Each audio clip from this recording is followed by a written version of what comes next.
Hello and a very warm welcome to the Nottingham Hockey Centre and to our live coverage on BTV, Apple TV, YouTube and the Beeston Hockey Club website of this Men's National League game between Beeston and visiting Sevenoaks.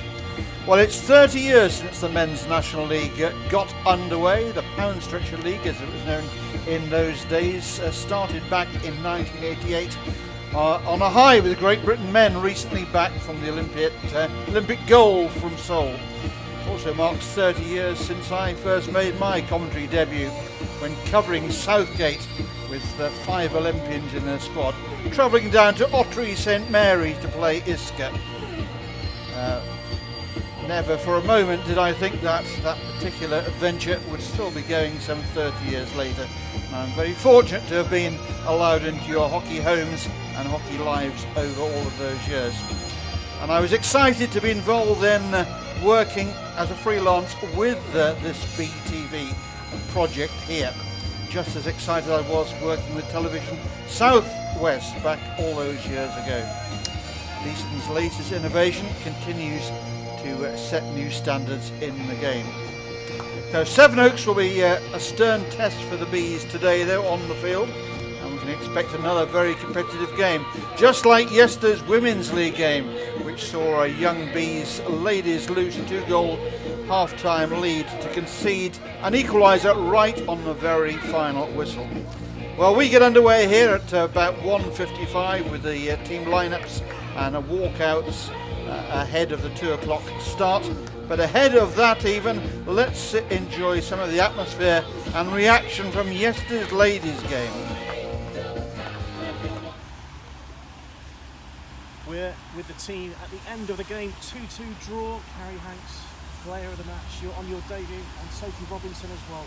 Firstly, Carrie, a goal on your debut, and what was it like at the end there? It was so close to 3 points. Yeah, it was a really great game. We as the game went on, we started to settle in a bit more, and our focus at the end was just to keep a strong front. And you know, it's an unfortunate way that the game ended for us, but we are very happy with our performance overall. So, a point on debut in the Premier League, is that what you're expecting, or do you think you've got those 3 points in the bag? Well, we all just spoke as a team there. You know, if someone had said to us, first game, draw 2-2, got a point on the board, we would have taken it. And I think as this is our first time back into the Premier League, yeah, we're very happy with that. Obviously, the first half was a lot better than the second half, and wish we could have taken away 3 points. But Birmingham are a very experienced side, has some really talented players. But overall, yeah, we're happy with it. Sophie, 1 game in, what's the difference between the Conference and the Premier League? The pace, the physicality, the willingness to get ahead. Yeah, it is totally different, and you really did feel that when you were playing on the pitch today. Yeah. And tomorrow, next weekend, it's going to be the double header. You're looking forward to that? You're going to get the first 3 points on the board, do you think? Absolutely, we're going to work for it. Yeah, fingers crossed. East Grinstead are a very good side. You know, they've got again some very talented players, Sophie Bray and Laura Unsworth. But you know, we'll go into it like we have today, and hopefully, fingers crossed, come out with 3 points. Wonderful stuff. Best of luck to you. Thank you very much. Thank you.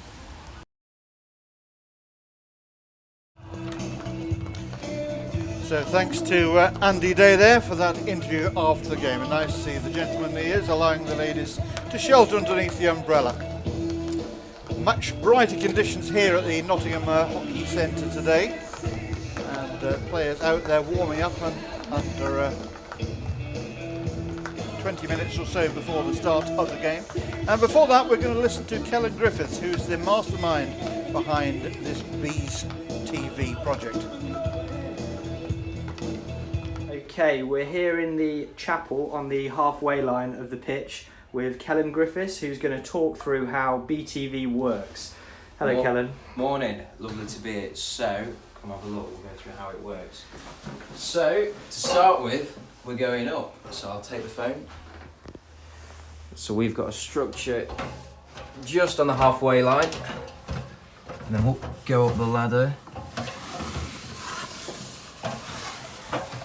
Over we go. So up there we've got the camera, so that panel folds down and then that'll look out to the pitch. So we've got a plug up here where it connects to, and then just an HDMI lead coming out and then down through the floor there. So back down we go.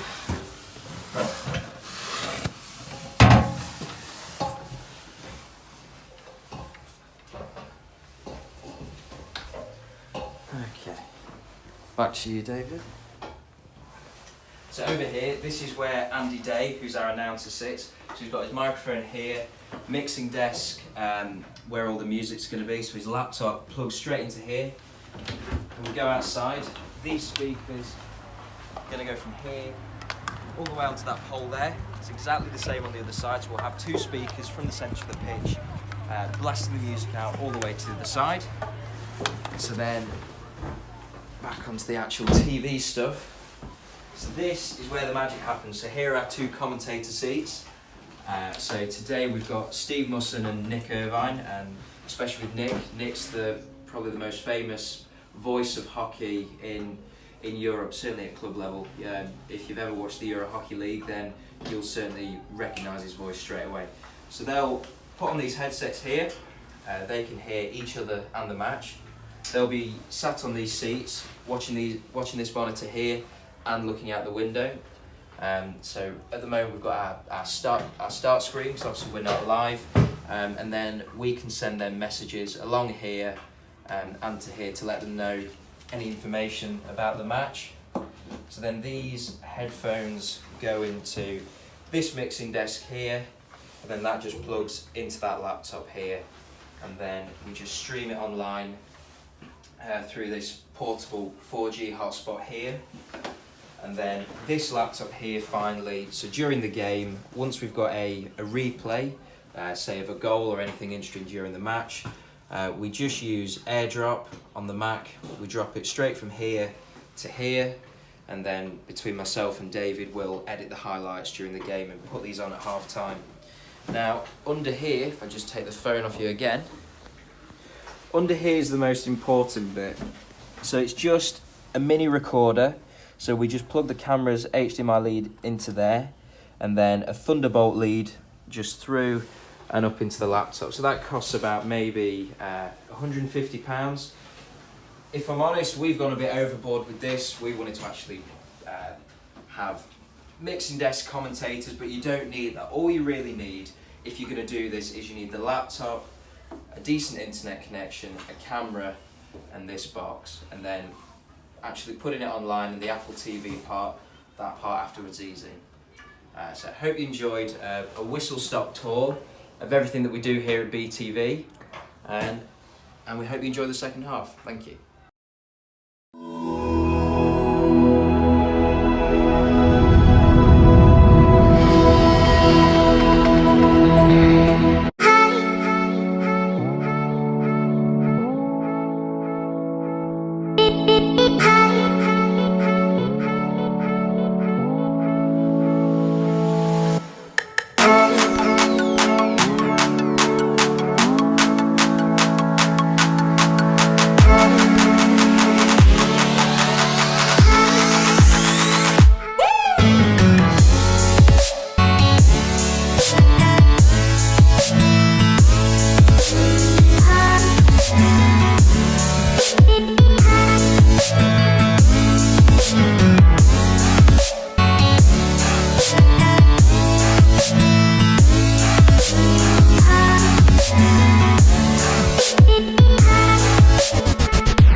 When you succeed, we succeed. so we listen.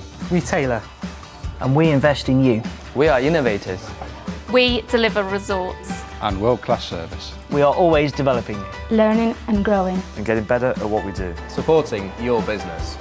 We make technology effortless and more than just a means to an end. We're the team who serve and advise you. All to help you achieve and surpass your goals. We're super. We're honest. and go the extra mile. We're winners. And team players. And together, we're the managed service provider. We're Air IT. We're Air IT. We're Air IT.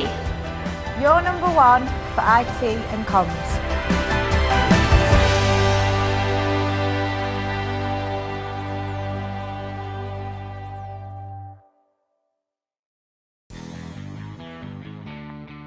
I've got the Harvest Pale Ale. They call it the finest blonde beer, so let's give it a try. It's got a nice clean flavour to it, I think. It's definitely crisp and it's refreshing. And that certainly stands out for me. Absolutely, it's very vibrant colour as well, and it tastes, like you said, quite crisp, and I can imagine drinking that on a nice summer's day, definitely.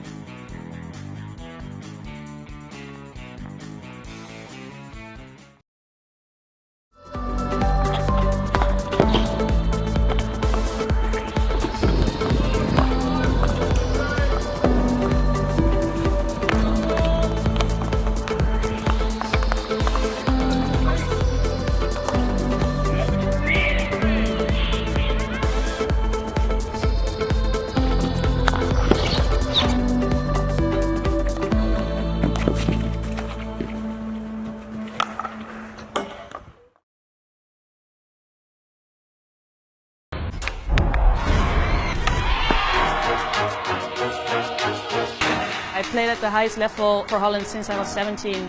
First you start as a talented little girl and just go and play, and now you really have to carry the team. A lot of the media, they always write things about you, but it's not important. I know what I can do, and the people that I really care about, they always believed in me. And I've always been a fighter.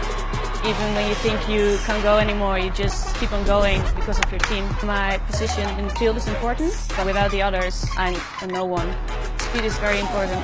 There isn't room for error actually. It's just me, opponents and my teammates. You have to give it your all, no mercy. Every competition we play, you just want to win. When you step on the podium, it's just the best feeling in the world. It is hard to dare and dream about winning, but we know if we play well, we can beat anyone.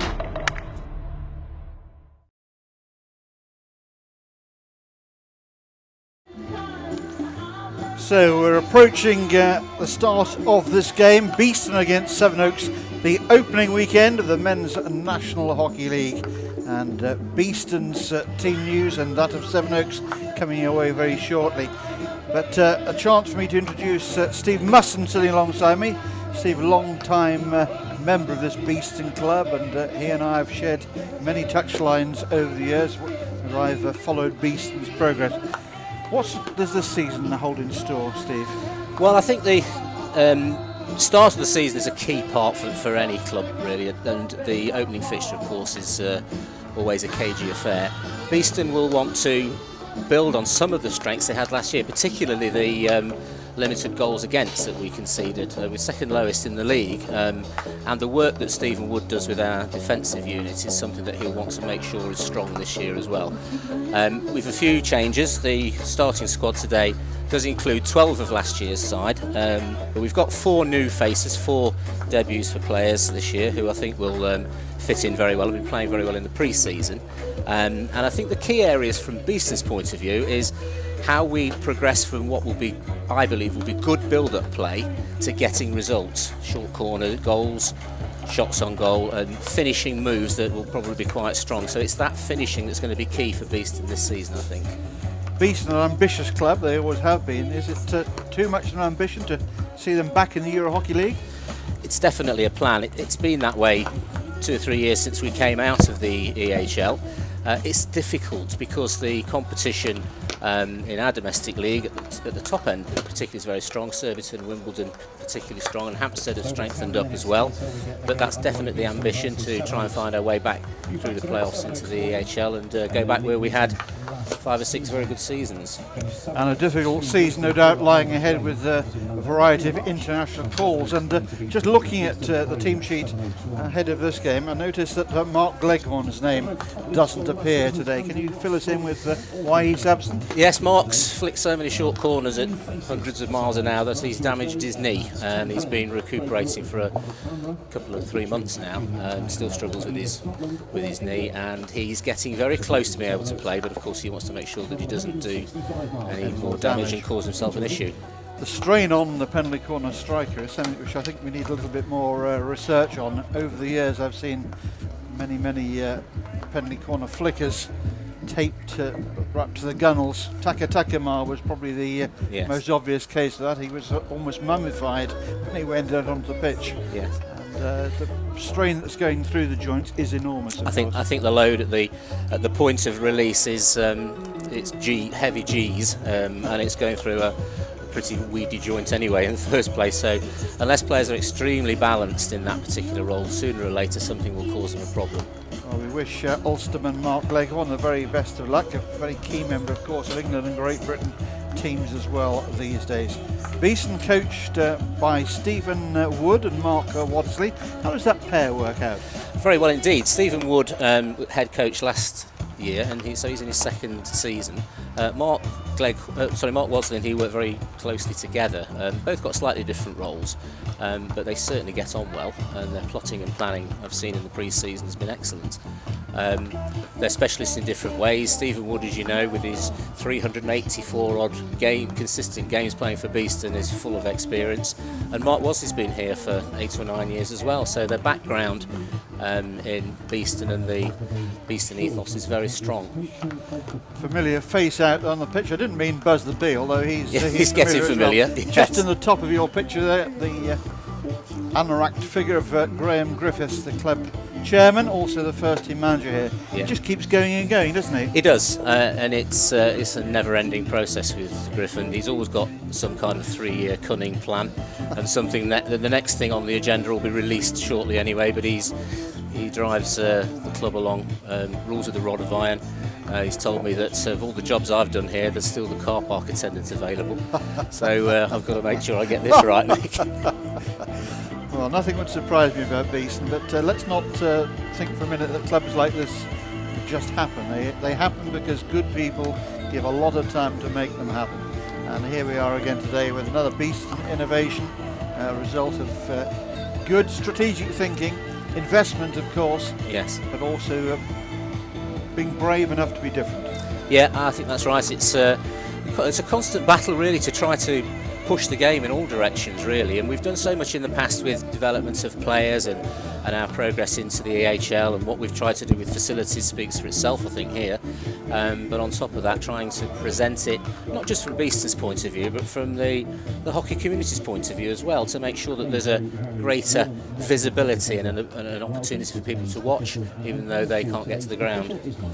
Two captains we saw there in on the far side, tossing the coin before the start of this game. Chris Barker for Sevenoaks was joined there by Stephen Lawrence.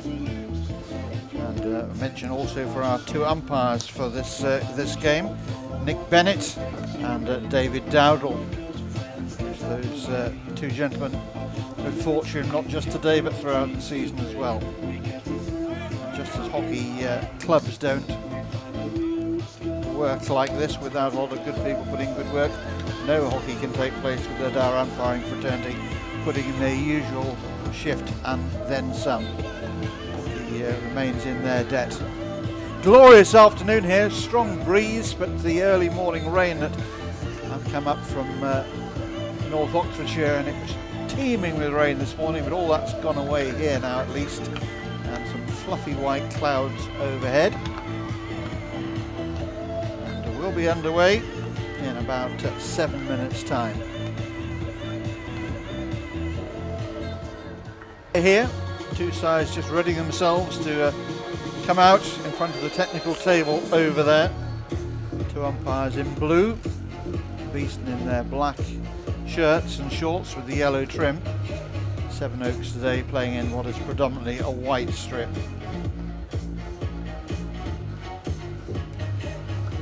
Two umpires I mentioned. David Dowdall, the short of the two there.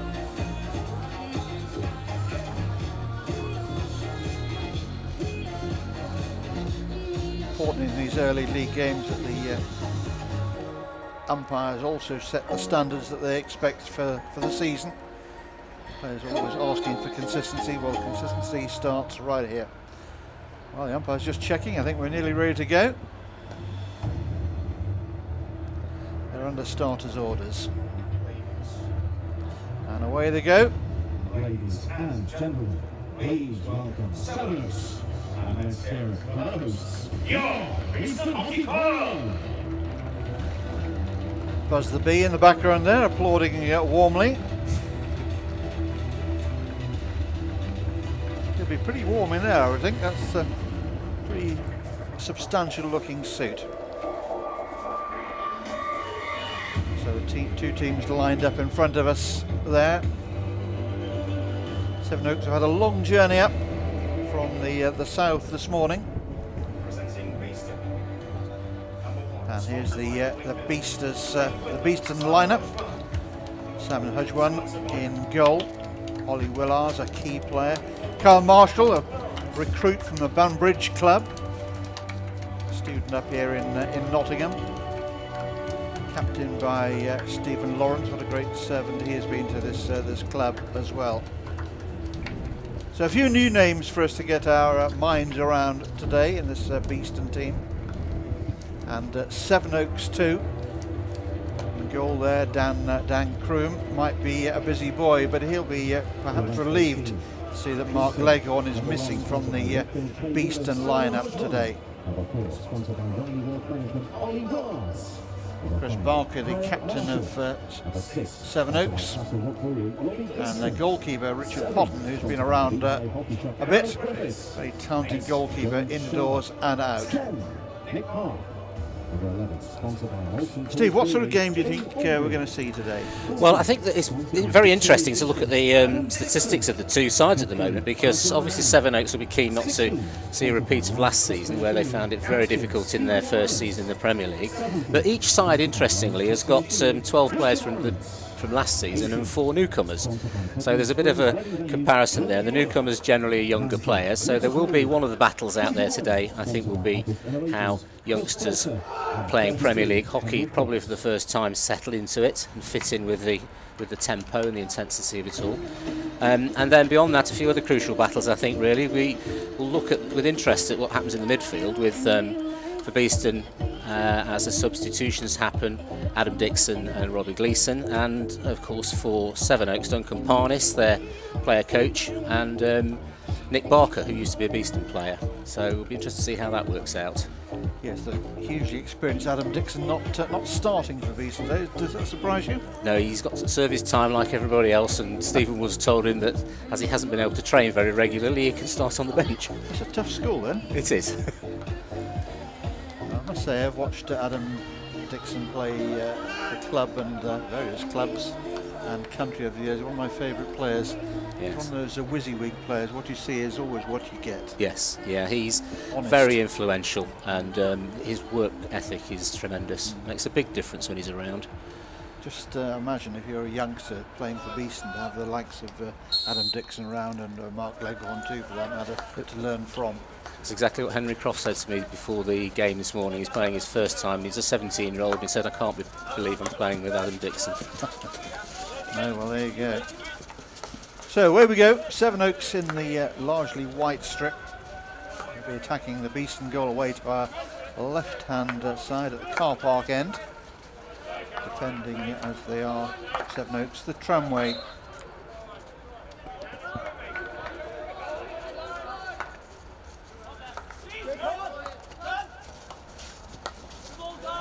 Beeston quickly in, stealing the ball there. Space on that left-hand side. Good quick transferring the ball from Beeston. They want to keep the tempo high. They've always been a side that has enjoyed a fast tempo in their play. Must be part of the DNA of the club. Sideline ball for the Bees.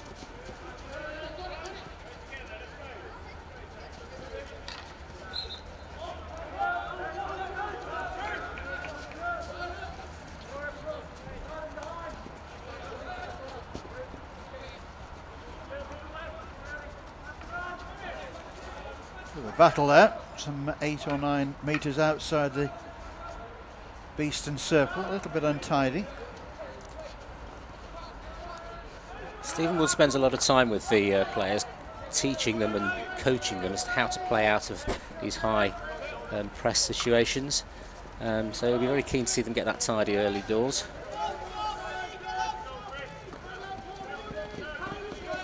Good forward lead there by Beeston, taking up position right on the baseline, holding things up, waiting for support to arrive.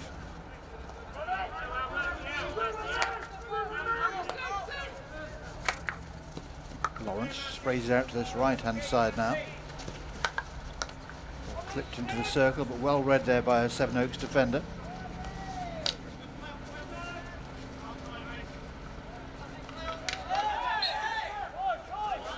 Both sides wanting the whistle there, but only Sevenoaks will be pleased to see the umpire's left arm coming out, gives them a chance to clear from the top of their circle.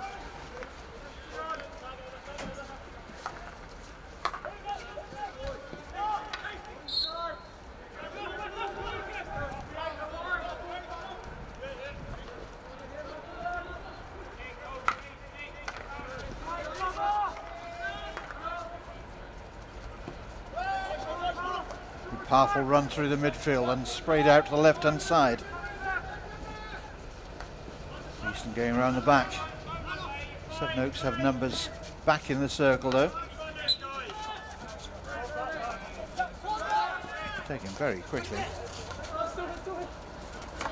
Nice quick hands there. I think it's a bit of a feature of Sevenoaks, Nick. They'll try and play out through the middle, through the Barker boys. Two talented players and who are very good on the ball.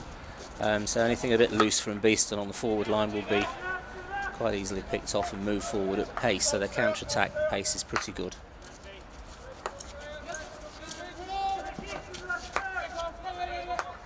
Watchful stuff from Beeston, playing the ball around. Breaking into the Sevenoaks half of the field.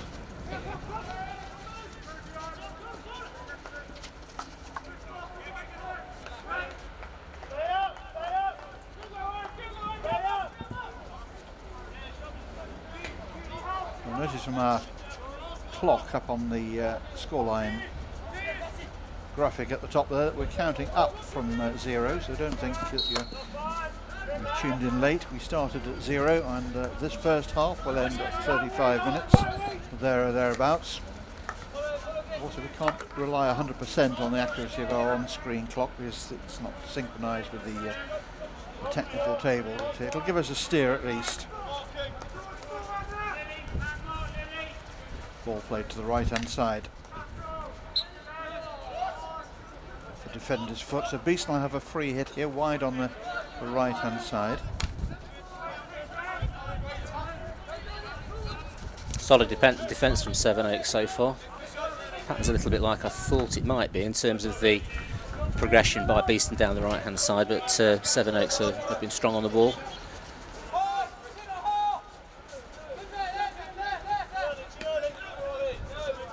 Certainly had a long journey up this morning.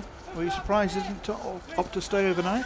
So I think sometimes, I mean, it doesn't always work out. You can pick either way and it'd be good or bad. I think the opening game of the season, they just decided that rather than get here on sort of the night before, they'd just have an easy journey up, and they were here in good time anyway. Must be an early alarm call then, I would think. I think so. Sevenoaks is a fair old schlep. Not too bad if the motorways are behaving themselves, yeah. But that doesn't happen very often, does it? It doesn't. Patient stuff coming from Beeston. Just getting a feel for the ball on the end of their stick and feeling their way into the game.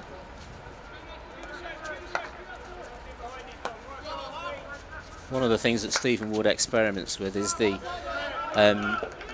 difference in timing of transfer work. So sometimes in order to hold the ball and create shape, it will stay in the back four for longer periods of time. But then every now and then he'll do encourage them to do 2 or 3 probes down one side or the other.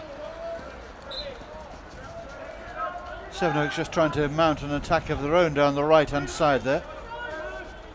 Finding plenty of Beeston shirts back though defending.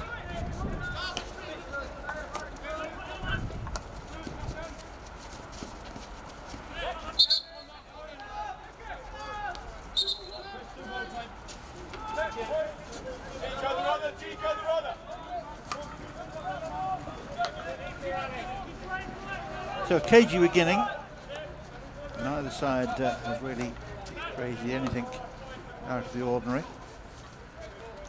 Both sides keen to make a positive start, but not necessarily an explosive one. A safety first element perhaps in some of the thinking. I know that Duncan Parnis has wanted to stress the Sevenoaks players that they are secure in defence. They had some pretty awful defeats last season, and they'll be keen to improve on that. And the one thing I've noticed about Sevenoaks, I'll just wait while this... Good scrambling save by the goalkeeper. Tidied up at the top of the circle by Bammer as well.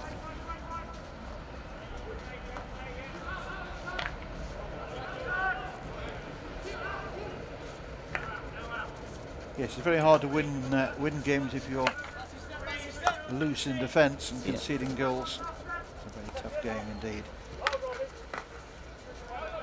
Sevenoaks' history seems to demonstrate that whatever happens to them, they stick tightly together as a unit and a group of players, and they learn.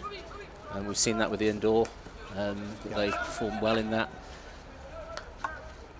Yes, one of the clubs that has taken indoor hockey seriously. Can't be said of all of the clubs, I have to say. Very much, I think, to their loss. And the indoor game in England has lost as well. But Sevenoaks and Beeston take it seriously.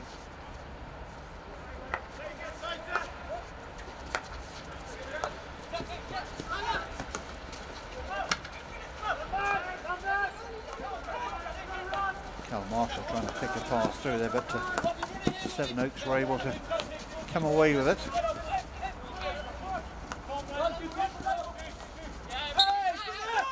Marshall's old club, Banbridge, had a good start to their EY League campaign yesterday in Ireland, beating 3 Rock Rovers.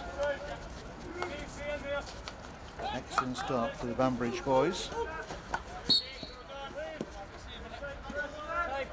We took a pre-season team one year to 3 Rock Rovers for a tournament. Yeah, had a very good few days. Playing in the Euro Hockey League this year. Yes. So I'm looking forward to seeing them.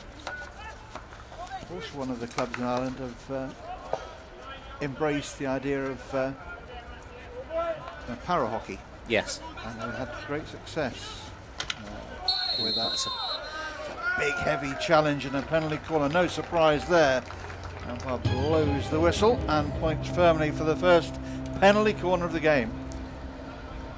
I think one of Robbie Gleeson's strengths here is he's got a lot of pace, and he's taken a straight route to the top of the D there and just encouraged that awful tackle. All wrong, wasn't it? Yeah. No complaints, as you can see there from Sevenoaks. They knew what was coming down the line. So Sevenoaks preparing themselves behind the goal, pulling on the protective masks and the additional padded gloves. Now, what will Beeston have up their sleeves here, Steve, with no Mark Leghorn to turn to? Well, they're going to make some use of Adam Dixon, I'm sure. I've just noticed that Richard Lawrence, who would also flick off one of the castles, not on the pitch at the moment. So, but they've got 1 or 2 moves as well, which they'll use. Just have a look at what the defence do. Adam Dixon is the far castle, and it is Dixon who takes on the shot. And it's padded away there by Potton. And Dixon getting an opportunity there to show what he's capable of at the penalty corners. I think keepers are getting so good on this on the bottom right post at making saves, and the lines of running cut off the other angles for all but the top flickers, I think, really. Another penalty corner here. So pressure starting to mount on Sevenoaks. Little flurry of Beeston activity.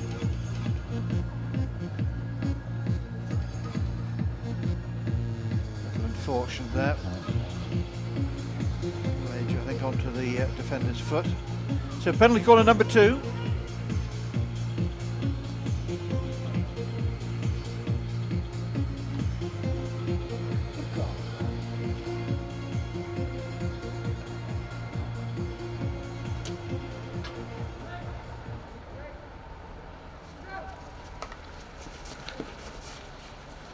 Played with little power on it, looking for a deflection.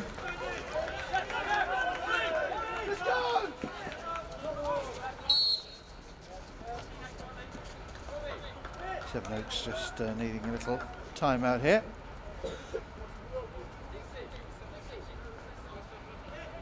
Rid of that additional protective equipment. A goalkeeper's hand protector has come off as well.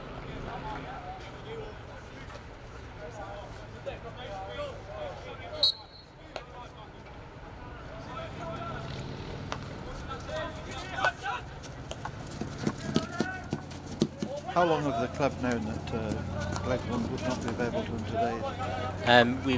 He was trying very hard to get himself fit to play today, but I think there was no point taking any risk.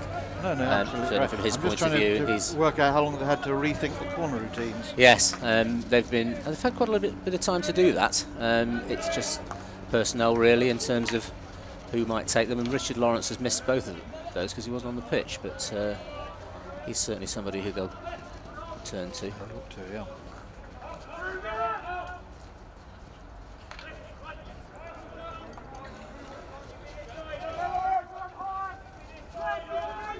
Sevenoaks having soaked up that little period of Beeston pressure, trying to take the game to the posts here.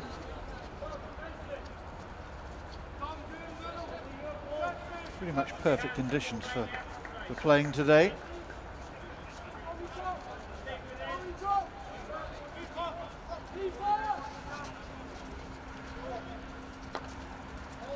Playing in two halves in the national leagues in England this year again, rather than the four quarters. Are you a halves man or a quarters man, Steve? Well, I think I've actually grown to like the quarters, to be honest, but at the moment that change has not happened here, so quite traditional in the way that we're doing it in the domestic league. I'm surprised. I mean, I won't sit on the fence. I prefer halves. But I've got used to the quarters. I won't say I've come to love them, but I would certainly not say that, but I've come to accept them, and I can't see the logic of the English leagues continuing with the halves, because the direction of travel is certainly very much towards the games in quarters.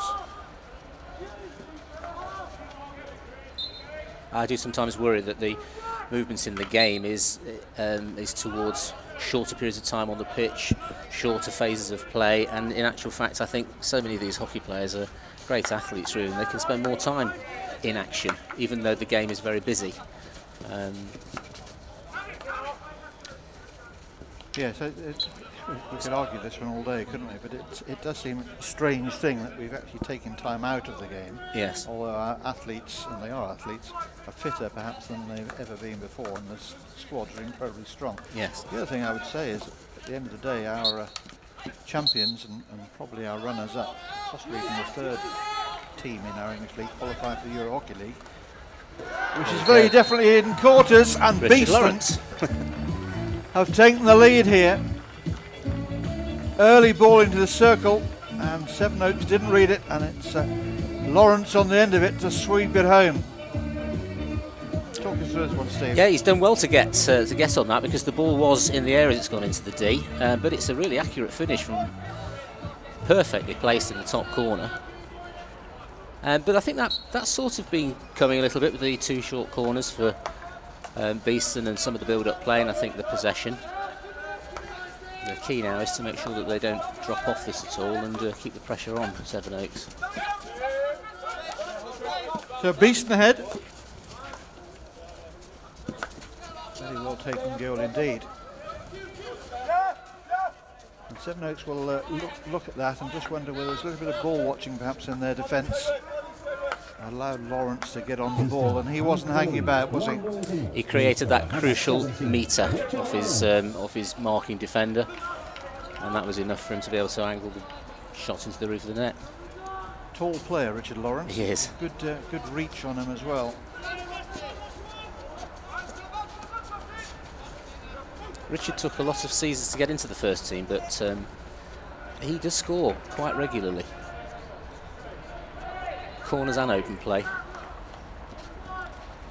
Well, that was a top draw finish, no doubt about that.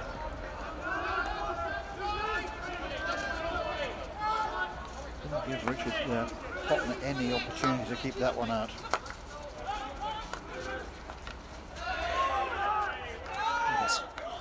Umpire's getting plenty of advice from the Beeston support. None of it solicited.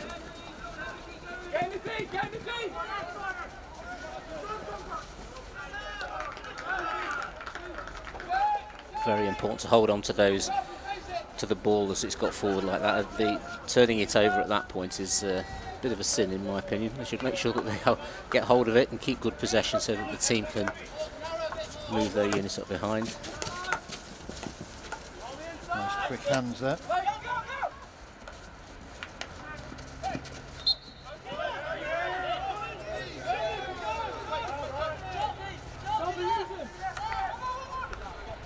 Beeston trying to keep the tempo high here. I think Sevenoaks would be more comfortable at a slightly slower pace. Oh, battle for the ball going on there. Trial of strength, and Beeston winning out again and firing the ball past the outstretched left foot of the goalkeeper Richard Potton and into the net. Beeston have a second. It was all very tight in the D, but they've done well to actually create some open space, but the eventual shot was pretty quickly taken. Goal scorer there, immediately surrounded by a group of players.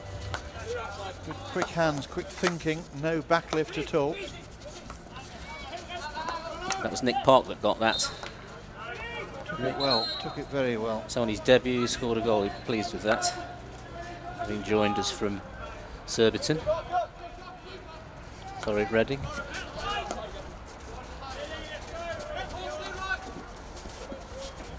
So 2 goals in quick succession. Put an unfavourable loss on the score card as far as Sevenoaks are concerned. They've done pretty well up until conceding the first goal.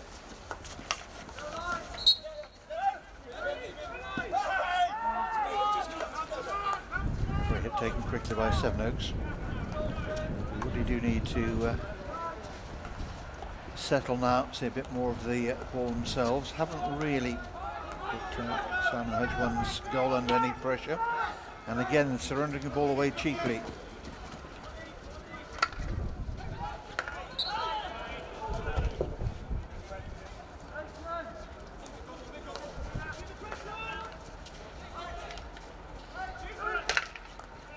Shot off the wrong foot.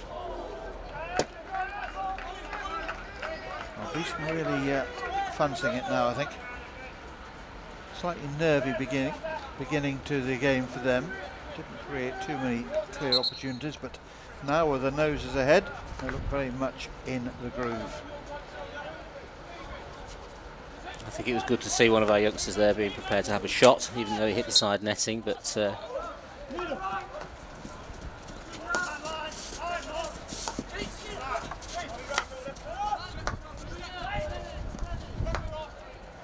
trying to get the right hand side going.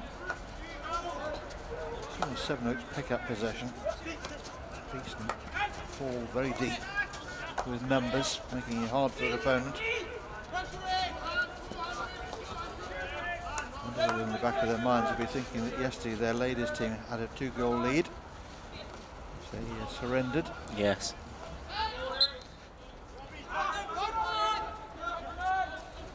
Although perhaps the Beeston ladies yesterday would have signed for a draw before the start of the game, it must have felt like a defeat in the end, conceding so late in the game.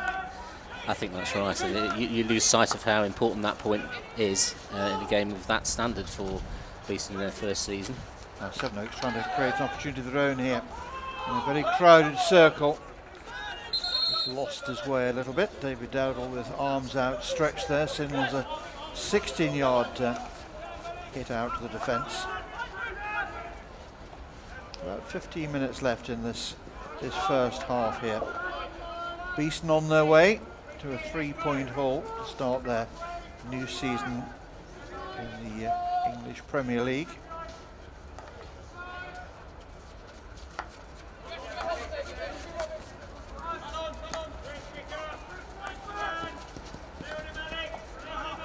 How often do the team get together as a group to practice, Steve? Tuesday nights, an hour and a half session, and probably a video session before that, and then Thursday night is a 2-hour session. And then Stephen Wood and Mark Wosley do bits and bobs with individuals depending on their timings, so that they can put in as much practice as possible under the circumstances. And of course we struggle with the international lads because being based down at Bisham. It's very much left from there, isn't it? Mm.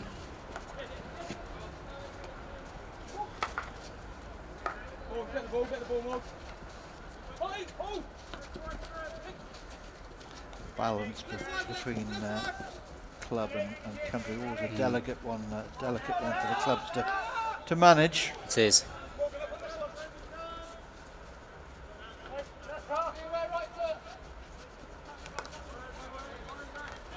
But the practice sessions that the club has are very well attended, very busy, and Stephen Wood's had a lot of opportunity to work with particularly the youngsters on team formation and roles. Well, he'll be a proud man seeing the fruits of his labours with some of these youngsters coming through into first team hockey. And if you invest in the early years, then as the player matures, you have a payday ahead. That's a lovely play by Sevenoaks. Going through some fairly choppy water. The whistle's always going to go in their favour.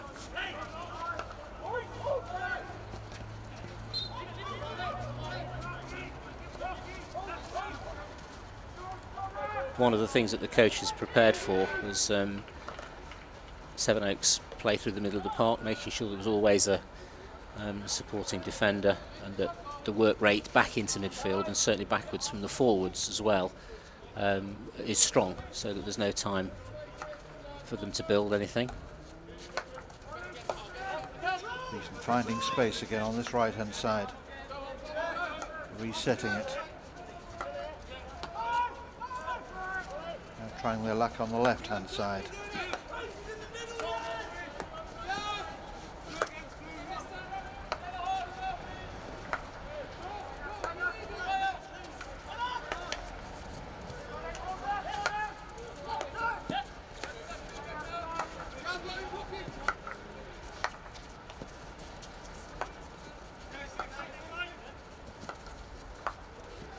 Hear the crispness of the passing. I was just thinking the same, it's noisier than usual. Well, as we both know, Steve, it's easy to receive a ball that's got some pace on it coming onto your stick rather than one that's bobbling along in front of you. Yes. That little passage of play eventually ends with a free hit to Beeston. It's just that what pace is inside the Sevenoaks half of the field. Yes. Trying to get the transfer of the ball higher up the pitch and then through the midfield.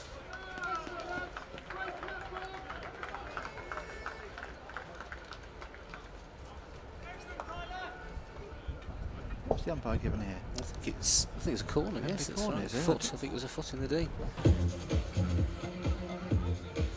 There we go. Yeah, he's pulled that back onto the defender's foot. Cleverly worked by the attacker. The defender knows what's coming, but precious little they can do about it. So another penalty corner for Beeston. So far it's not been the corners that have bought the goals though. Goals for Richard Lawrence and Nick Park come in open play. I think Richard Lawrence has managed to get himself on the bench again.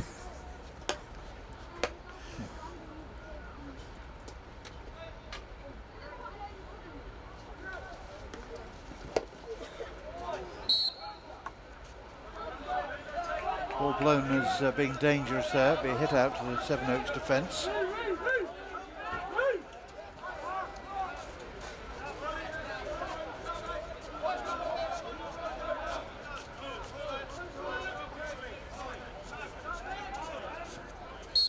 Sevenoaks have got an injury.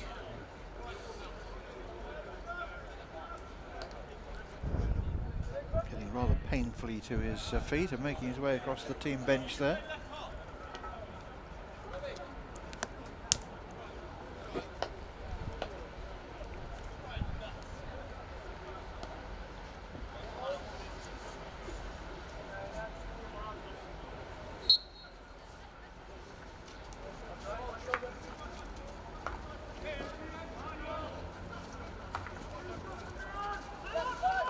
was a little bit my concern, Nick, the short corners and how that would work. But if we're getting the open play goals, then so be it.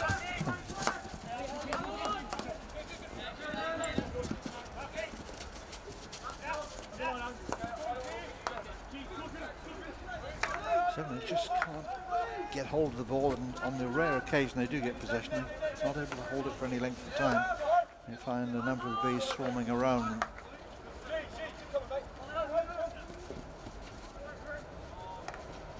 Good early ball forward to the top of the Sevenoaks circle. Nice turn into the circle as well. Chris Proctor again working well on that baseline.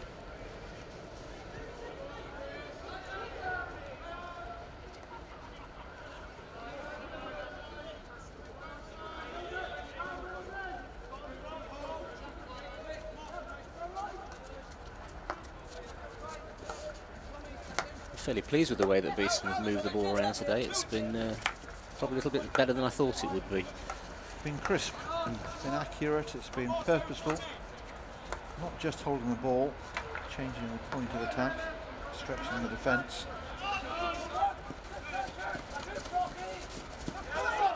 So each player goes down, looks at the umpire, but there's no whistle at a chance here. Fired rather straight at Potton in the end. Wide of the target. He's a little bit better with that, I think.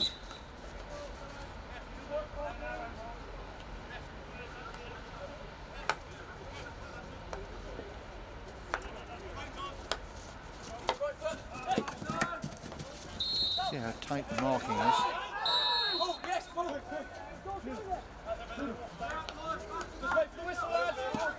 It's moments like this when you've got a 2-0 lead, you miss a chance like that at the other end, and then all of a sudden the pattern changes a little bit. There's nothing that gives a team more momentum from this position than getting that next goal, and that can make life difficult.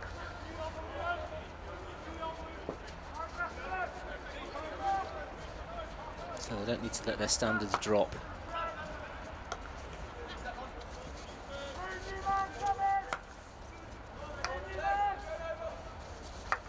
About 7 minutes or so to go before half time here. I would have thought that the Beeston duo of Stephen Wood and Mark Wadsley would be quite pleased, certainly with the scoreline and many of the aspects of the way their team have performed. I think less happy will be the Sevenoaks camp. We haven't really seen too much of them, certainly not in possession of the ball.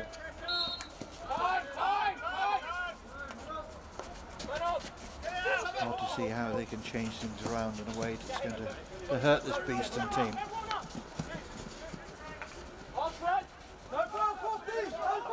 I think Beeston will know that if, as long as they can keep that defensive unit tight and the work rate high, they can control this. But being complacent can be a bit of a problem, and I think that it's those little opportunities that they're going to crop up for Beeston that they're going to have to take at least another one of.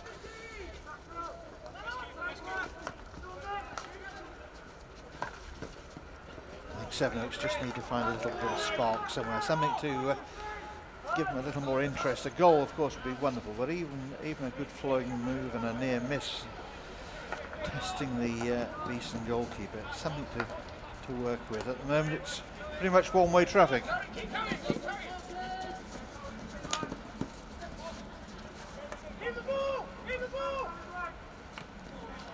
Pace around the outside again for Beeston. You can hear Adam Dixon leading things.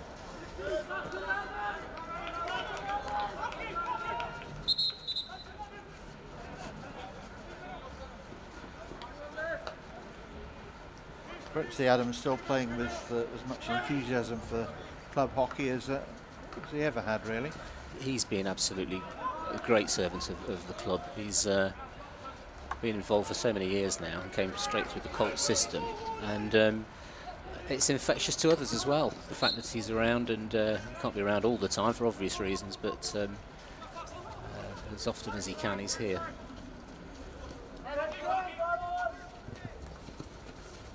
Shot comes on the reverse stick side, that wasn't too far away. Rattling into the sideboards there. Nice little opportunity.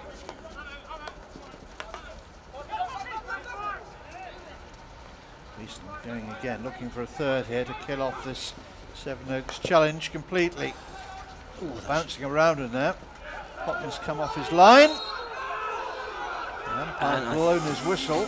They think that's a penalty. Beeston looking for a penalty stroke. The umpire, I think, initially gave the penalty corner. He's going to talk to his colleague, I think, here, taking a timeout, which is always sensible.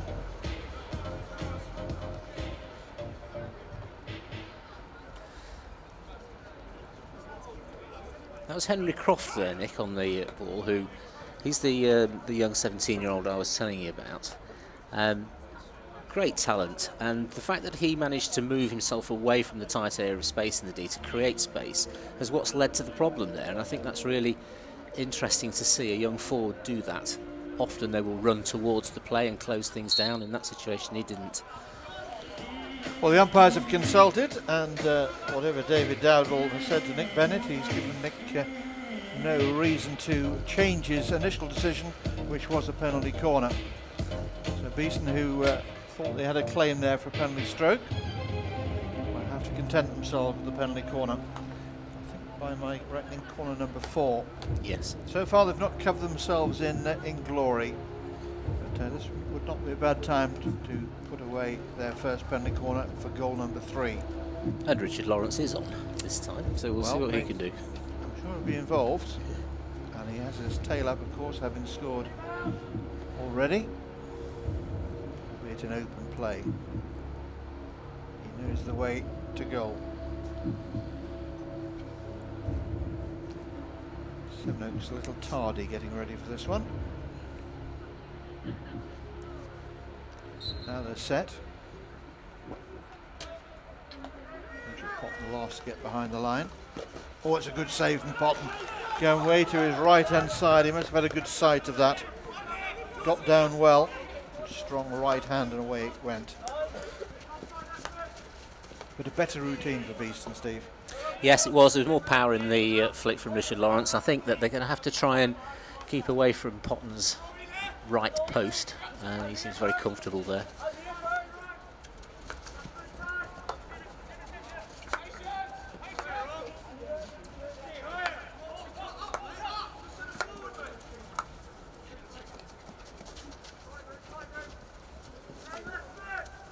Albury just throws one down towards the baseline.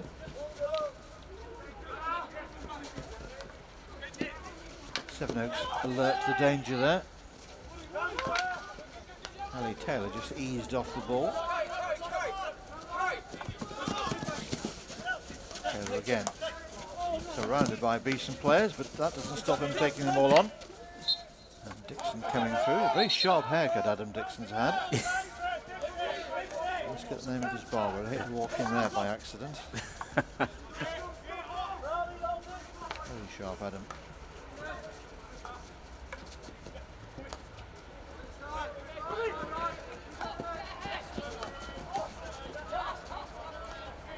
This is the part of the game where Mark Wadsley was saying he didn't want Beeston to take the foot off the gas at any point if they were trapped at sort of left back.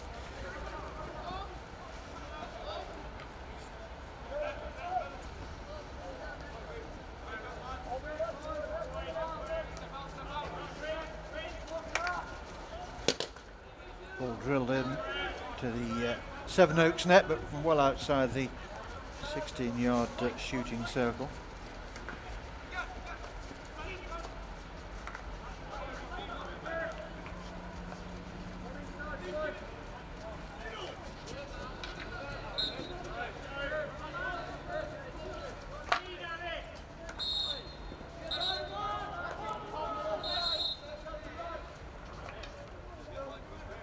Period of pressure here that Beeston are going to have to be very tidy and careful about.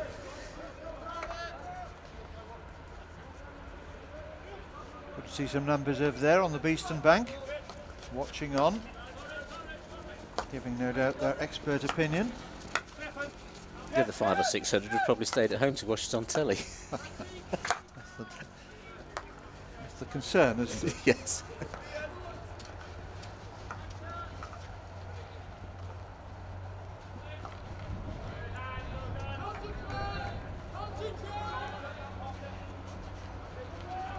as I enjoy being involved in televised hockey. It's nothing quite like being there in person. No. Great hockey coming up, of course. The Euro Hockey League will be underway in Yes. a couple of weeks' time in Barcelona. If you're at a loose end, still tickets available for that one at the Pau Negre Stadium in Barcelona. See some really top quality hockey. And hopefully some top quality weather as well. Yes. David Adel just having a little word here with the Beeston defender.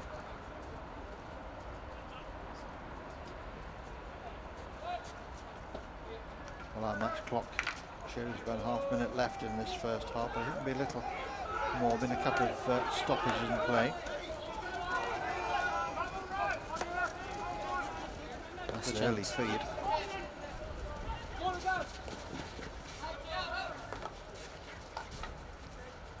Good work there. I think it was Gareth Griffiths. Yes, it was. Yes. He's improving all the time.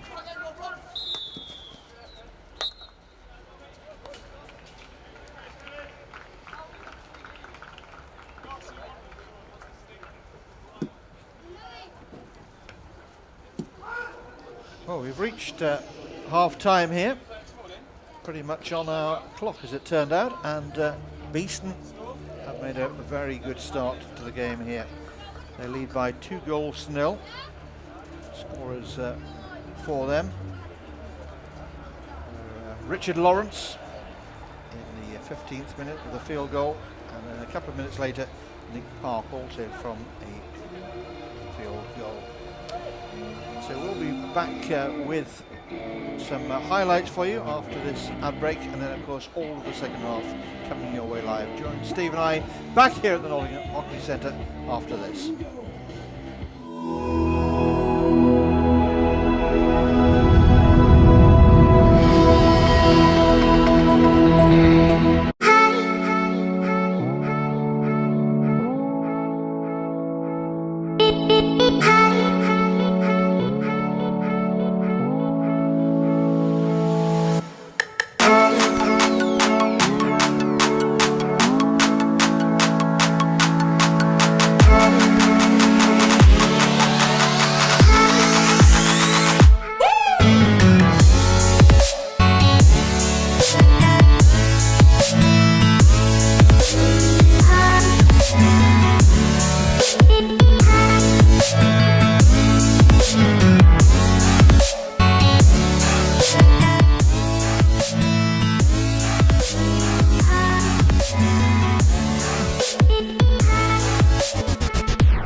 When you succeed, We succeed. so we listen. We tailor. And we invest in you. We are innovators. We deliver results. And world-class service. We are always developing you. Learning and growing. And getting better at what we do. Supporting your business. We make technology effortless And more than just a means to an end. We're the team who serve. and advise you. All to help you achieve. And surpass your goals.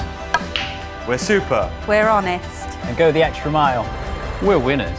And team players. And together, We're the managed service provider. We're Air IT. We're Air IT. we're Air IT. You're number one for IT and comms.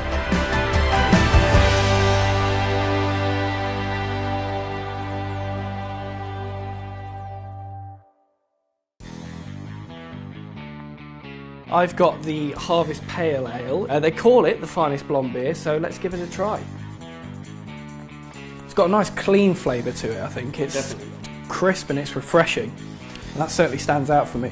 Absolutely, it's very vibrant colour as well, and it tastes, like you said, quite crisp, and I can imagine drinking that on a nice summer's day, definitely.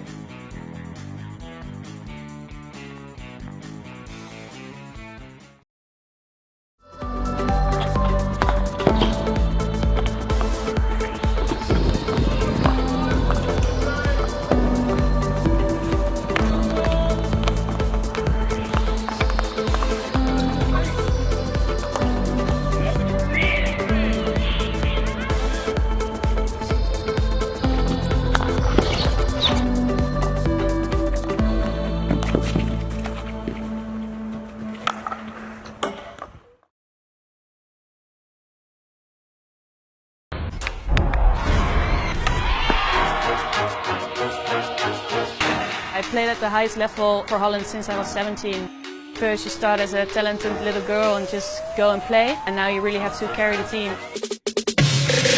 A lot of the media, they always write things about you, but it's not important. I know what I can do, and the people that I really care about, they always believe in me. And I've always been a fighter. Even when you think you can't go anymore, you just keep on going because of your team. My position in the field is important, but without the others, I'm no one. Speed is very important. There isn't room for error, actually. It's just me, opponents, and my teammates. You have to give it your all, no mercy.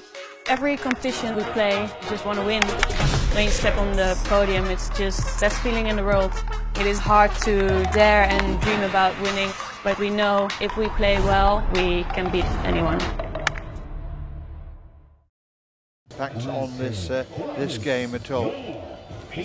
Steve, do you think the Beeston coaches will be pleased with that first half?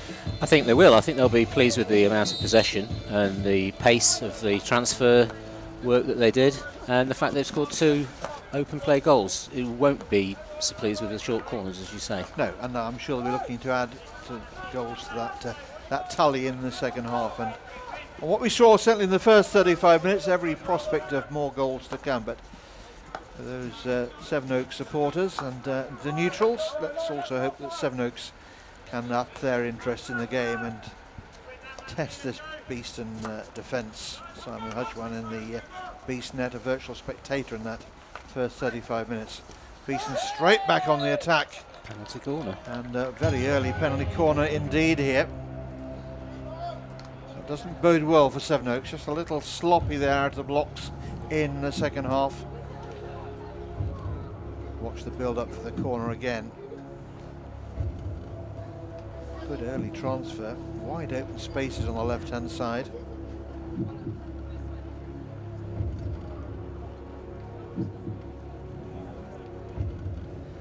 There's Craig Morton, I think, putting the challenge in there.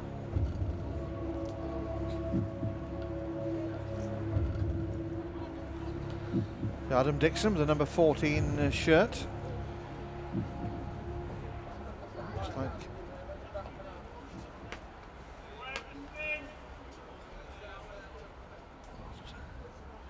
let's see. Gone to a single Castle. Just peeling off. Might be a slip here through the legs. No real pace on it. Easy save there from Potton. Big right foot. And not just saved but cleared as well. Again, turnover too cheap there for Sevenoaks.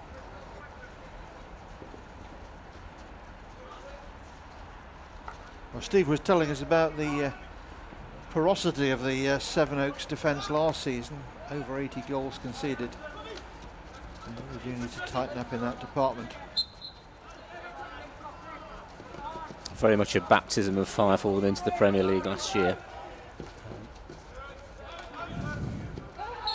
Well, last year you can say was a baptism of fire and a learning curve, but you not just having lessons, it's learning them, isn't it? It is. And being able to do anything about it as well, of course. Well, chatting to a couple of the Sevenoaks players, it's certainly something they've been very conscious of and they've worked on a lot. But there seems to be some similar traits from last season at the moment. But there's still plenty of time for them if they get a bit of play. Yes, I was thinking a goal for them could change the whole complexion of this game. Just ask a few questions of the Beeston defence. They're not being asked at the moment. Taken quickly by Bamra. Bamra has had a pretty busy time of things. We've seen him in deep defence, but also making some inroads for Sevenoaks down that left-hand side.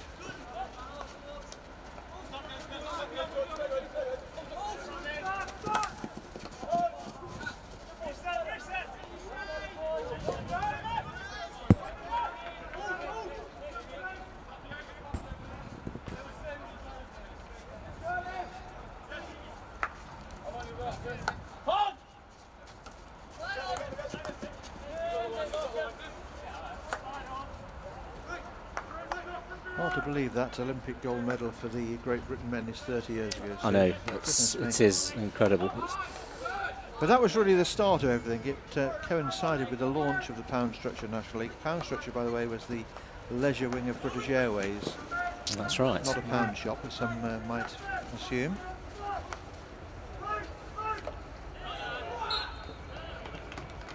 corner again to Beeston. Another defender's foot is unguarded. And with perfect timing, British Airways, having announced their sponsorship of the league, found themselves sponsoring a sport that contained Olympic gold medalists, and put on a wonderful reception when the team came back into London Heathrow. But as was the way in those days, many of the players could hardly hang around at the airport because they've got to get back to their offices and their schools and their hospitals. And all but Sean Curley were, Sean was between jobs at the time and was able to use the media opportunities that came his way. But the rest had some time to catch up on back at work. How times have changed. Corner here for Beeston, their second of this second half.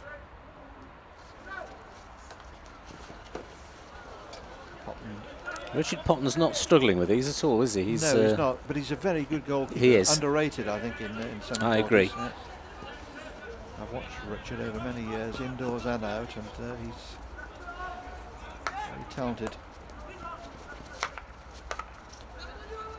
So many good goalkeepers around in the men's and the women's games these days. I heard this week, of course, that Maddie Hinch is taking a little bit of a sabbatical from international hockey, continuing to play a club hockey over in the Netherlands with Stixer, which will give an opportunity for somebody to step up. Hinch still plans to be back for the Olympics.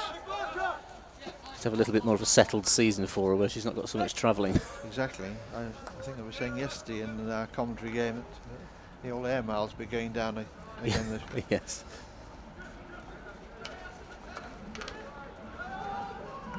Now this is a phase of play for Beeston that's troubled me for seasons. On top of the game, in control of the game, can't put it to bed, but they are having the opportunity to do that through a number of corners, open play as well, and it's an ingredient that's missing. Well, it's not. Don't think for a minute it's just Beeston or just hockey. I can think of a few soccer managers as well who tear their hair out with having dominated the game, but never quite putting it to bed. That's beautifully done. Space. This is better for Sevenoaks. Chance here, pull the cross.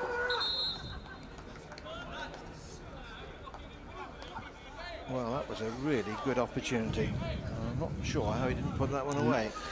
Just slightly out of reach as he dived. Two of them dived. But this is the risk that Beeston face at the moment because they're not really consolidating that lead.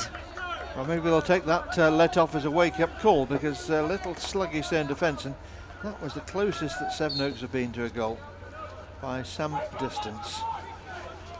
Little turnovers and feet, just giving possession to Sevenoaks, encouraging them. Well, that's the word, isn't it, Steve? It's giving them encouragement.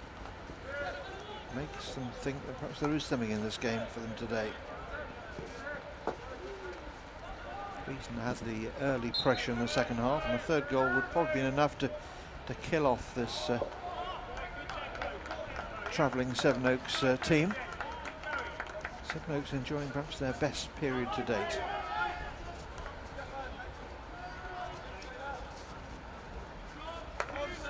These sort of phases of play and these patches of difficulty for teams, there's a good example. It does interest me how often they crop up in matches, and it takes experience and organisation to tidy this up.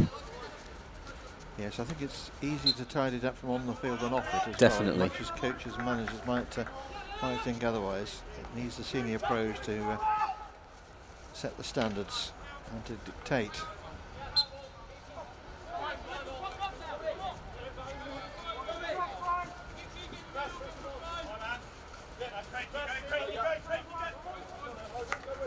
Oh, Beeston starting again from the back. Bright sunshine streaming into our commentary box here. Really is a glorious afternoon. Another turnover, another unnecessary turnover, really.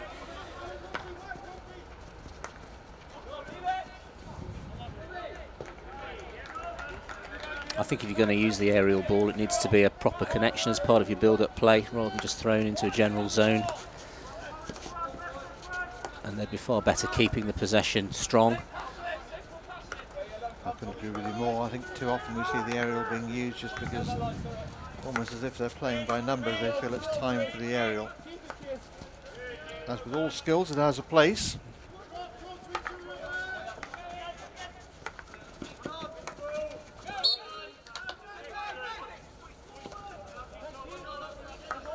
Important that I think that was Robbie Gleeson in there. Needs to stay strong on the ball. It's fed into the midfield like that, and it's kept Beeston in possession.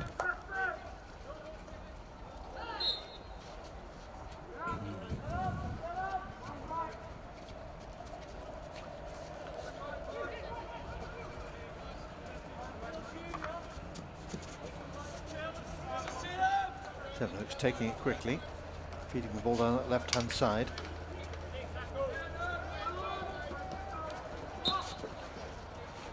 Sevenoaks seem to be having better look down the left-hand side than the right.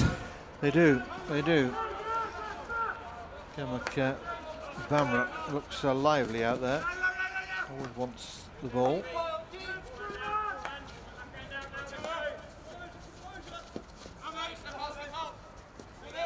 Nice chuck over the top. Two Sevenoaks defenders barring the way to goal. Well recycled here though by Beeston. This is where you want the transfer work to occur, much higher up the pitch.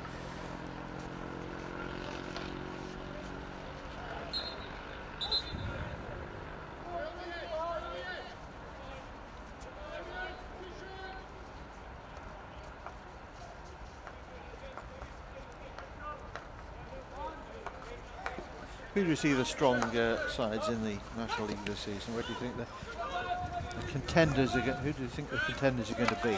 Well, I think to some extent it's the usual suspects. I was looking at the results from yesterday with Surbiton getting off to a good start against Wimbledon.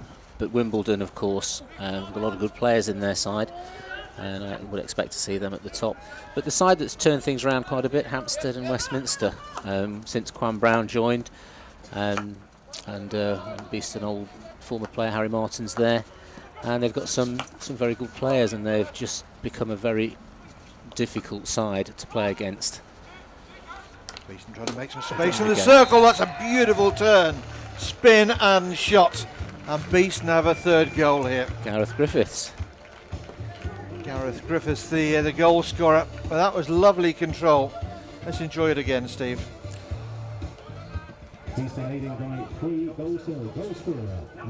He's turned very well there, and he's hit that beautifully to find that bottom corner. And this is the gradual progression that we're seeing in Gareth. Season by season, well, he's not very old. He's improving, and his strength is coming, and he's starting to be very, very accurate. Well, that was a cracker. A bit like his brother David a few years ago, with his 148 goals for the club. David, I should explain, is sitting about 10 feet away from Steve and I, getting slightly red in the face. So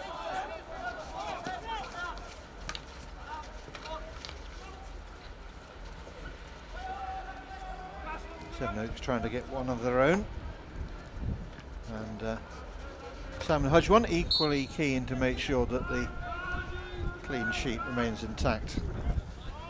Simon Hudgwon was very important to Beeston last year. To concede the second lowest number of goals was a lot to do with his concentration and focus. Often play games long periods of time not involved, and then called into action as he was there, and he's got to get that right, and he does it very well. And that's not easy for a goalkeeper, not easy at all.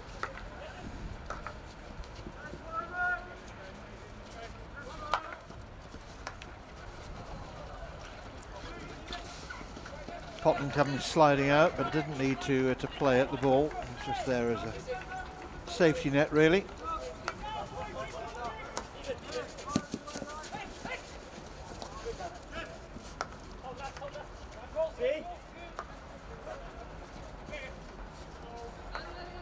Well, just over 20 minutes to go. I think Sevenoaks now would probably have to accept the points are beyond them, but the quality of the last 20 minutes and the experience they get here to take into their next league game.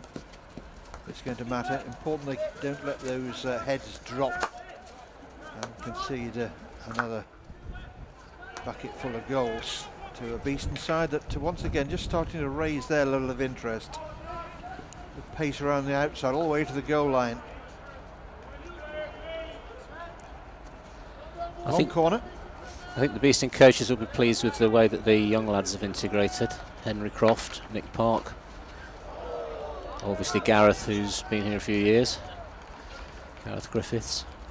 Well, the good thing about it is they haven't stood out as the youngsters, have they? They've looked a cohesive unit. Yes. They've looked as if they deserve to be on the park, and they've been given the pitch time. Which is where Adam Dixon was a few years ago. I remember him turning out as a 16-year-old for the first team. You're not that old, Steve, are you? Well, it's lovely to see.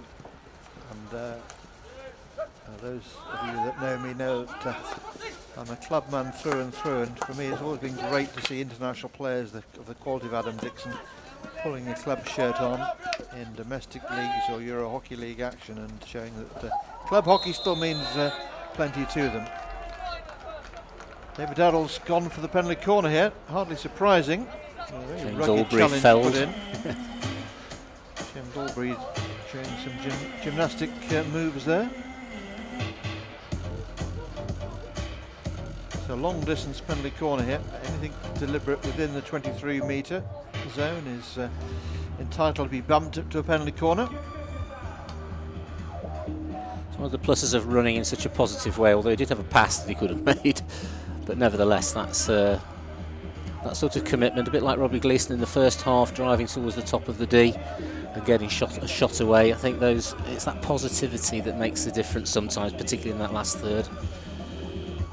Well, from a defensive point of view, there's nothing more concerning than seeing a forward in control of the ball, bearing down on you at pace and with confidence. Out it comes. Beeston still can't buy a corner at the moment. Perhaps the only negative in the game so far. I think that's right. I think that's an area that's when you've got certainly when you've got somebody like Mark Gleghorn sat on the side injured, that's unfortunate. But also the young lad Elliot Hybel, who's been getting better and better, and he's very good on short corner flicking as well. But he broke his thumb, and he's got another 2-3 weeks before he's back playing. Yes, that's not very nice at all. Broken thumb, very painful injury. I understand he was running one at a corner, so defensive. Oh, okay.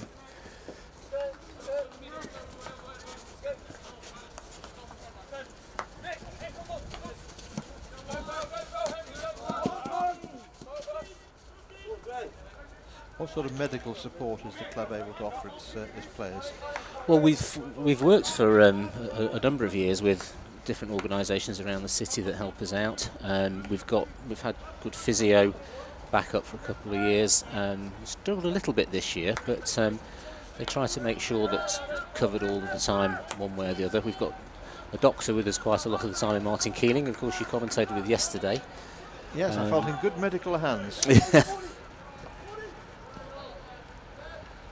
But it's interesting really, because the need for hockey players to have the right medical care is important, but also a lot of it is the training prep that they go through, and how that's geared for them, and what sort of physical work they do. Sevenoaks using the right hand side. Beeston alert to danger zone. Just quicker to the ball pretty much in every department at the moment, Beeston. Nice first time layoff. Chris Proctor on the ball. Now running with his stick in one hand, getting his feet around the ball. Beautiful ball. Oh. That surprises me a little how that's not read by Lucas on the far side. I think that was a pretty obvious line of passing. He needed to push harder into the D there, I think. Would have been a lovely connection if he'd gone a bit harder. He'd probably tell you he was going as hard as he could. Yes, he might do. Legs wouldn't carry him quite.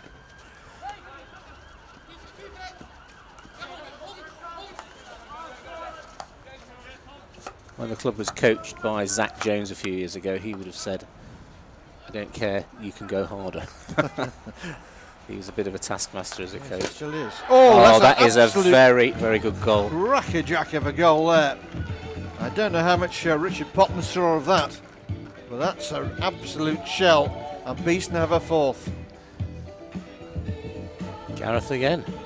Very, very good strike.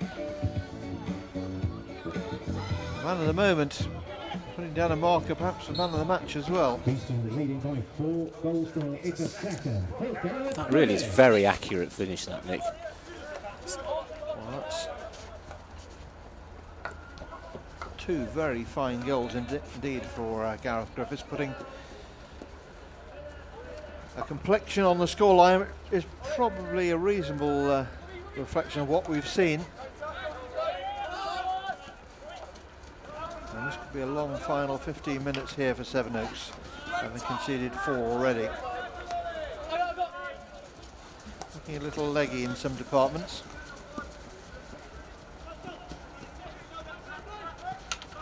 Not in this one though, that's a good positive break forward, free hit.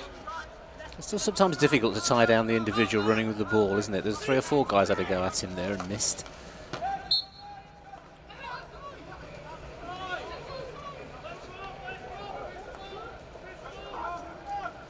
Difference of opinion there between players and umpire, but as ever, it's the umpire's rule that counts. And Beeston on the attack again.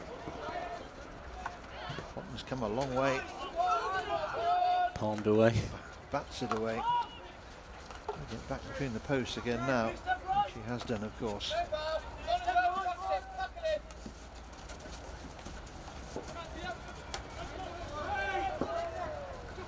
Positive running again, though, from Sevenoaks here. Stephen Lawrence been hit on the head, I think. He's certainly gone to ground.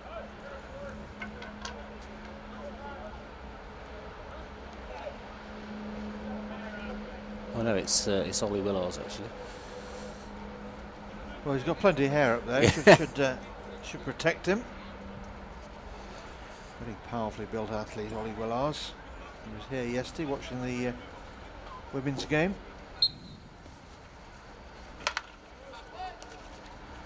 And Martin, who you mentioned a moment ago, was telling us how he first spotted Ollie playing with his father down here as a young boy, and he with a stick in his hand for the first time and said to get him along to Beeston. Yes. And my goodness, that's paid off. Very good player indeed now. I remember working with Ollie on Tuesday nights during the summer, just on his hitting. We used to put cones out and getting him to hit the ball through gates over different distances. Obviously some of it clicked. Indeed. Very satisfying, isn't it, when you see it clicking quite so well? Yes. There's nothing quite like teaching and coaching to give you rewards when you see the fruits of your labour. I still don't think we spend enough time on the basic skills of the game. I agree. It can be laborious, and at times, if you allow it to become so rather boring for the youngsters, but you've got to do it. It's a bit like dressage and equestrian things. First of all, you've got to have control of the horse, but in hockey you need to have control of the ball. You do. And your stick.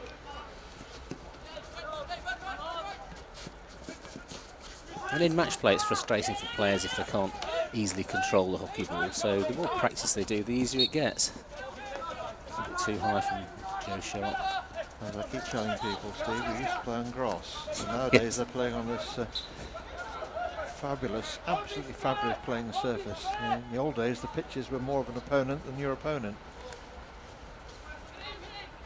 Well, when I joined this club, Nick, there was a grass pitch that actually had a tree on one corner of the pitch and the white lines went round it. So I certainly didn't join for the facilities. Happy days. Well, but isn't it wonderful to see how the facilities have come on though here? Yes. Here we are sitting in their new media centre, the chapel as it's been dubbed. Yeah. Quite right, we should be at chapel on a Sunday. Second time today, isn't it? Second time, having been at the christening of Teddy George Irvin, my grandson, earlier on this morning. It's the driest christening I've ever been at. Had to leave straight away. With a thumbs up to the vicar, and I was out of the door.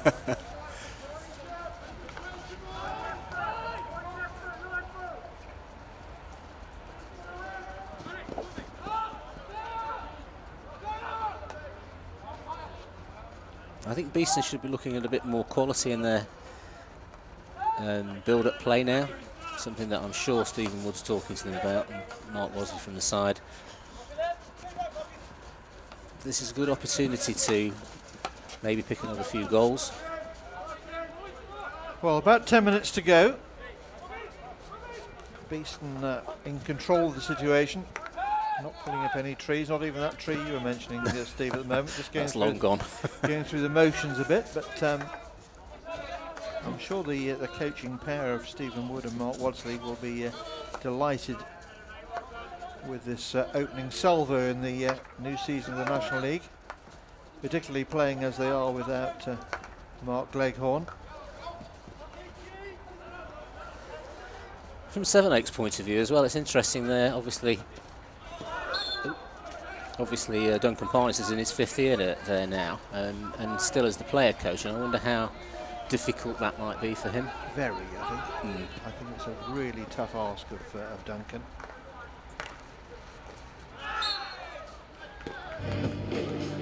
A little bit of a schoolboy error there, deep in the Beeston circle, presents Sevenoaks through the penalty corner, and perhaps a chance for them to open their account.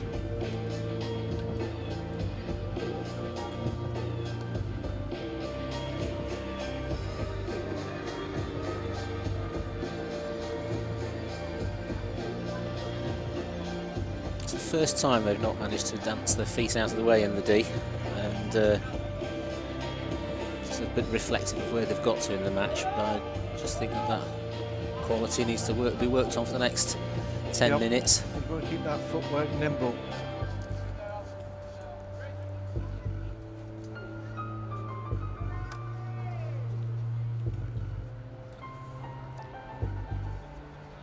Sam Hudgman just having a word with the defenders about what he expects of them and how they're going to guard the goal as a unit.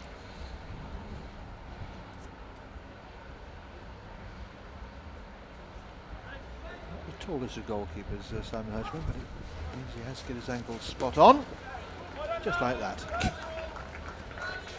Getting across there with a big left hand, long corner, taken quickly.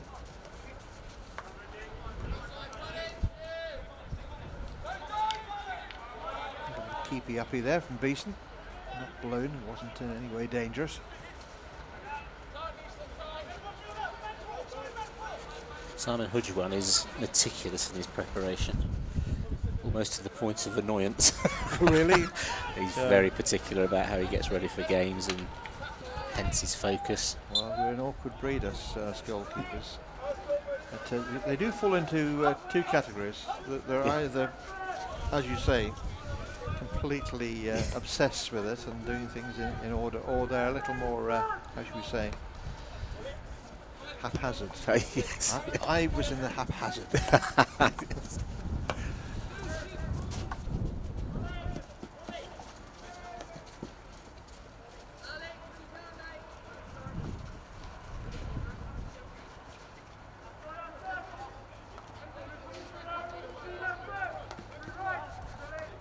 Beeston now will be setting themselves a little target, perhaps to make sure they don't give Sevenoaks anything from this game and start their season with a clean sheet. Well, that's a great shot and a fine save. Follow-ups there, Potton's scrambling defence there, just about doing enough. Well, they've given Richard Potton's goal a real peppering this afternoon. 4 have gone in, but had it not been for Potton, the score could have been many, many more. I think he's done particularly well on the corners. The couple of longer shots that have gone against him, I think he's saved very well. But the finishes by Gareth Griffiths, and to be fair by Richard Lawrence in the first and the opening goal, just been very good. They have been good. Yes, full marks for the finishing today from Beeston in open play. Could do better would be the teacher's report, I think, on the penalty corners. Yes. But we know the reasons for that. No doubt that the squad will be working. Is it Tuesday night? Tuesday night, yes, I'll be back to it. Can't make it, I'm afraid. But,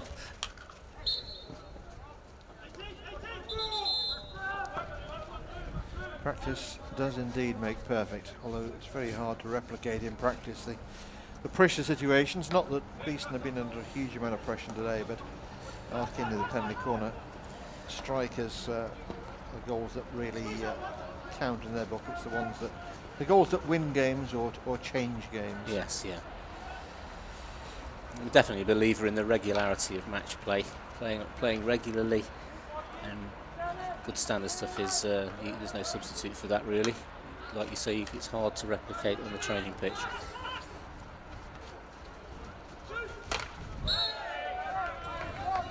Whistle blows in favour of the defence. Some dangerous play there.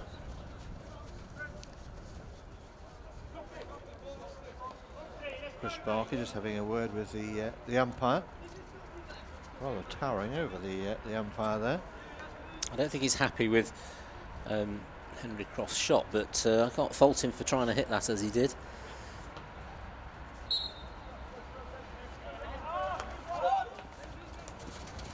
Anyway, a frank exchange of views has been conducted, and perhaps will be continued in the bar afterwards.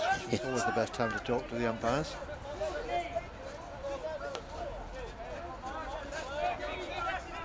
I did explain to Dave Dowdall that he'd got probably 5 cameras on him today for the first time, so. That's why he's done his hair especially.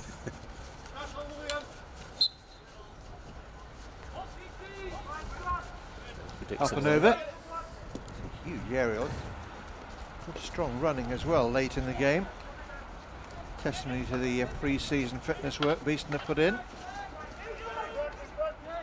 Decent efforts there, but unfortunately didn't quite come off.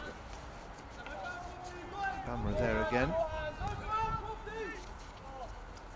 Oh, it's lovely control. Skillful, very skillful. Oh, beautiful. But penalised. No justice.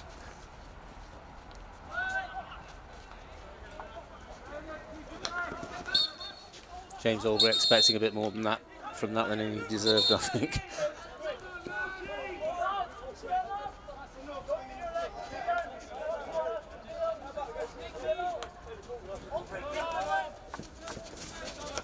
So just a handful of minutes left in this one.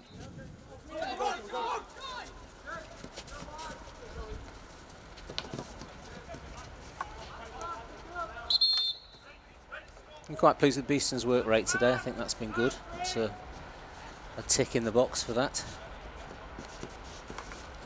Yes, they've stuck at it. Been a couple of quieter patches, and you've alluded to them. Yes. But pretty much they've used the whole park, played the ball around well, got some confidence in their game, bedded in these youngsters that again we've spoken about. And they've reduced Sevenoaks to something of a bit part performance here. Only seen them in rare flashes as an attacking force. I'll be hoping for better to come. It's that hunting there by players that I think is so difficult for the defensive sides the defending side to deal with. But they've got it back again.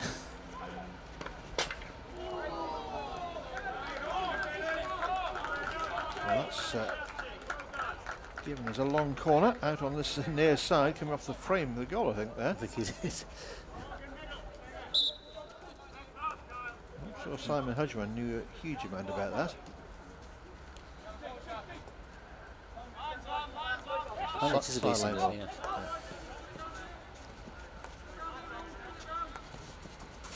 Have a little lift over the player's stick, but possession back with Sevenoaks.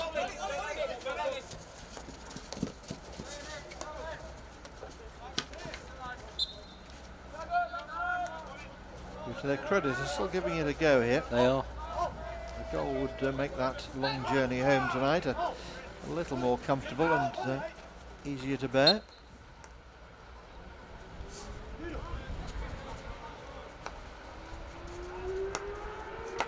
Yeah, they've had a little bit of luck with this player running with the ball on occasions and getting through, but I think you need more than that to create goal-scoring opportunities. Well, they'll have easier games. I mean, when they looked at the fixtures for the season, away to Beeston first up, there are plenty easier fixtures than that. Yes. For a side that struggled pretty much consistently last season.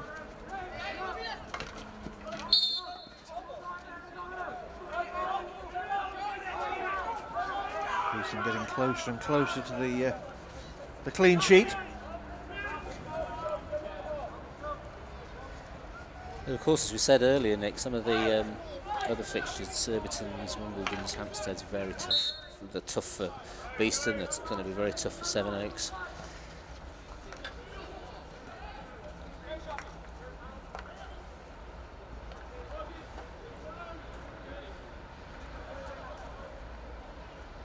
This week's Riley Wealth Management Player of the Match goes to Gareth Griffiths. So you might have just picked up on the PA there. The Riley Wealth Management Player of the Match goes to Gareth Griffiths, not just for his 2 goals, both of which were of very good quality indeed, but also his general play in the game. That'll be a popular choice, and that is the final whistle sounding the distance there.